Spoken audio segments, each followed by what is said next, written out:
Bonjour, nous sommes ici avec Madame la députée Carole Poirier, qui est députée de Hochelaga-Maisonneuve pour le Parti québécois et qui est responsable de la part du Parti québécois pour l'immigration et pour la métropole de Montréal.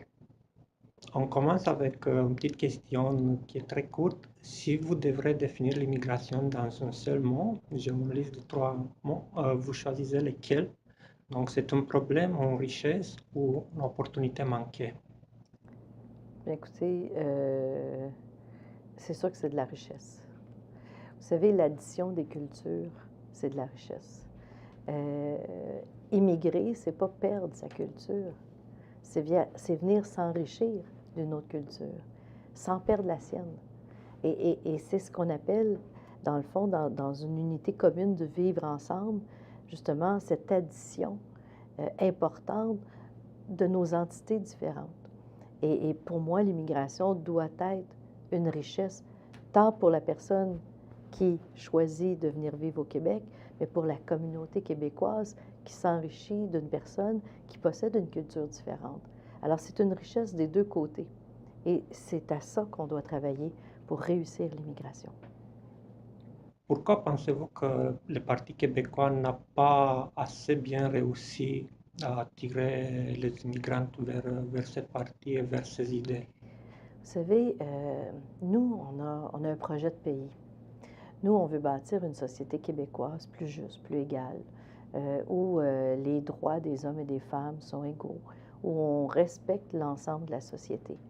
Et je comprends pour quelqu'un qui choisit le Québec que ça peut être inquiétant de, de s'embarquer dans un projet qui peut sembler non défini.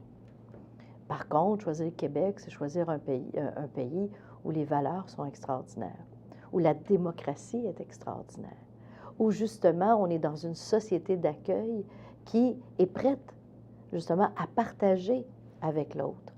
Et c'est ce qu'on propose. Peut-être on ne l'explique pas assez.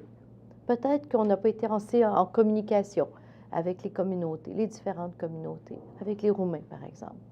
Mais mon rôle, le rôle que notre nouveau chef, Jean-François Lisée, m'a donné, c'est justement d'entrer en communication avec les communautés et aller expliquer notre projet de pays, aller expliquer notre projet de société. Ce n'est pas une société où on veut exclure l'autre. C'est un projet de société dans lequel on veut être tous inclus pour bâtir cette société que l'on veut tous, plus égalitaire, que l'on veut avoir une société où la justice sociale, ça veut dire quelque chose. Une société où les valeurs communes s'expriment de façon consensuelle. Moi, c'est à ça que je convie l'ensemble des communautés qui vivent dans la grande région de Montréal particulièrement.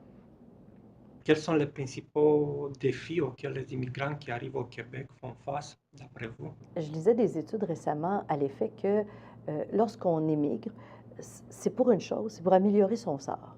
C'est pour améliorer sa vie, améliorer son statut. Souvent donner une démocratie à nos enfants, leur donner le pouvoir d'aller à l'école. C'est beaucoup ça. Mais à partir du moment où l'immigrant est déjà une personne qui a une formation universitaire, une formation professionnelle, possède les langues, c'est une personne qui est extraordinaire pour venir immigrer au Québec parce qu'on accueille quelqu'un qui parle français, par exemple, qui a déjà un certificat universitaire, mais là, le bout est à nous après. Il faut reconnaître ce certificat-là. Et là, il y a un enjeu. Il y a un enjeu important au Québec.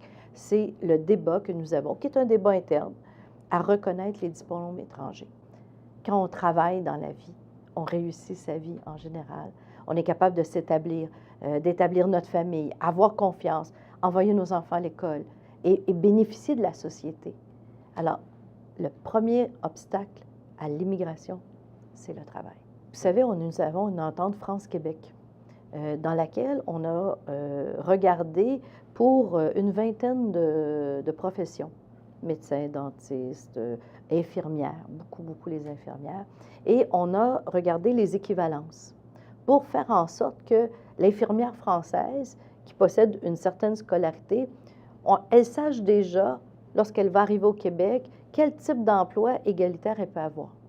Alors, il faut faire en sorte de faciliter et et surtout de réduire les obstacles que posent les autres professionnels présentement. Ils sont gérés par des lois, les autres professionnels. Alors, c'est au gouvernement de faire en sorte que les autres professionnels réduisent finalement les obstacles et abolissent ces barrières-là un peu partout où ils mettent. On ne peut pas d'un côté dire ça nous prend 50 000 immigrants au Québec et d'un autre côté mettre des freins à toutes les étapes pour faire l'intégration de ces personnes que l'on souhaite avoir. Alors là, il y a un déséquilibre dans le discours, il faut régler ça. Immigrer, pour moi, c'est vivre un rêve, là. On vit une expérience en immigrant. On veut changer notre vie, on veut améliorer sa vie. On veut aller vivre sur un autre territoire pour se donner une expérience de vie extraordinaire. Mais si tout ce qu'on vous a dit avant de partir ne se réalise pas à l'arrivée, qu'est-ce que ça fait? C'est un rêve brisé. Moi, je ne veux pas des rêves brisés. Alors, on peut bien se dire qu'on va accueillir 50 000 personnes, mais si je ne suis pas capable de reconnaître les diplômes, que je retrouve ces gens-là à l'aide sociale, que je retrouve ces gens-là au chômage, parce qu'ils ne sont pas capables d'avoir un emploi, est-ce que je réussis? Non. Moi, je veux vivre des réussites. Je ne veux pas vivre des échecs. Ça ne m'intéresse pas.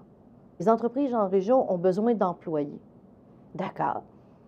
On veut faire en sorte que les gens puissent ne pas juste demeurer dans la région de Montréal, parce que c'est beaucoup Montréal, Laval, la Rive-Sud, mais les entreprises en région disent on a besoin de main-d'œuvre. Nous, l'immigration, on veut qu'elle vienne chez nous. Mais il faut qu'ils mettent les moyens. Il faut mettre les moyens pour accueillir. Il est bien sûr que si j'arrive à Montréal, à l'aéroport, comme dans toute grande ville du monde, je vais m'établir tout autour. Pourquoi? Parce qu'il y a des services. Il y a des services qui vont m'accompagner dans mon intégration. Mais il faut faire en sorte que la personne qui arrive à l'aéroport et qu'on lui dit « tu vas aller travailler », je ne sais pas moi, à Bécancour, que tu vas aller travailler à Drummondville, à Québec ou à Rimouski, bien, il faut que je favorise. Mais le gouvernement actuel, ce qu'ils ont fait, c'est couper les bureaux régionaux.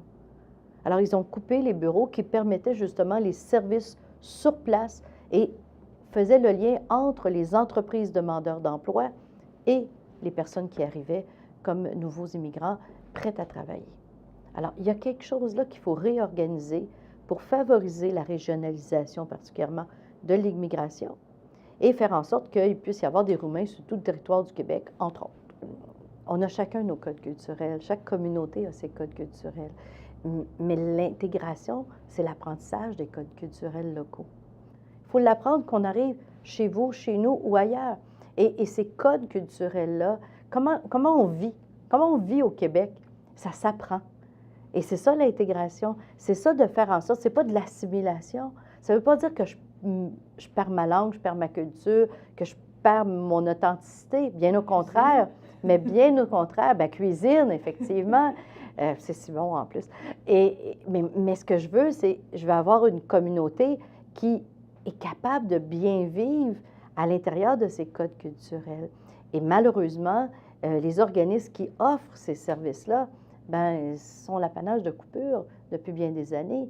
Le fait de pouvoir aller à l'école, on a une loi 101 ici au Québec qui fait que les enfants de l'immigration ont l'obligation d'aller à l'école en français.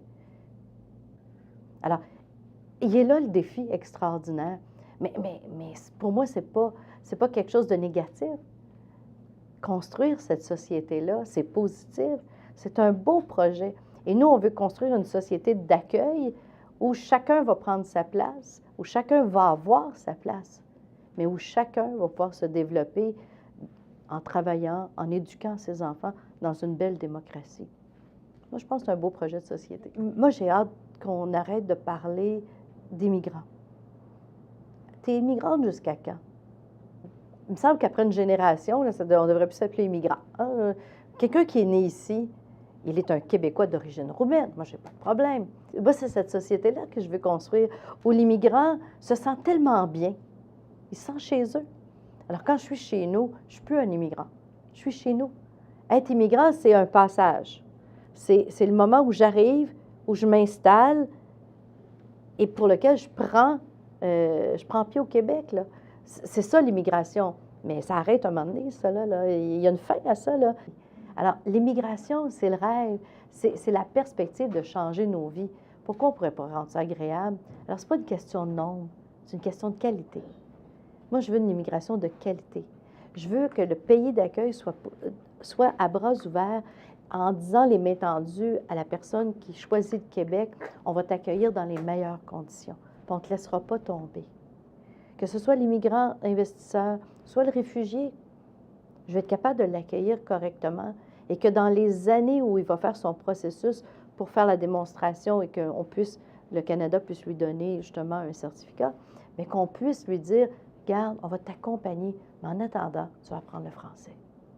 Parce que la société d'accueil, sa langue commune, c'est le français. Moi, là, ce que je veux, là, c'est que les personnes âgées aient tous les soins, que nos enfants dans les écoles reçoivent la meilleure éducation.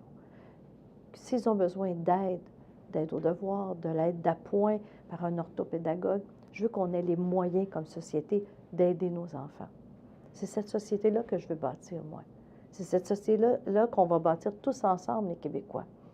Mais nous, le Parti québécois, on veut que cette société-là se situe dans un pays dans lequel on aura tous les pouvoirs, tous les outils pour bâtir la société.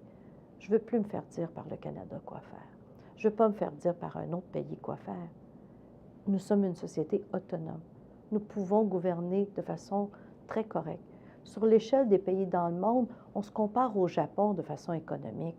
Il n'y a personne qui remet l'autonomie du Japon en question.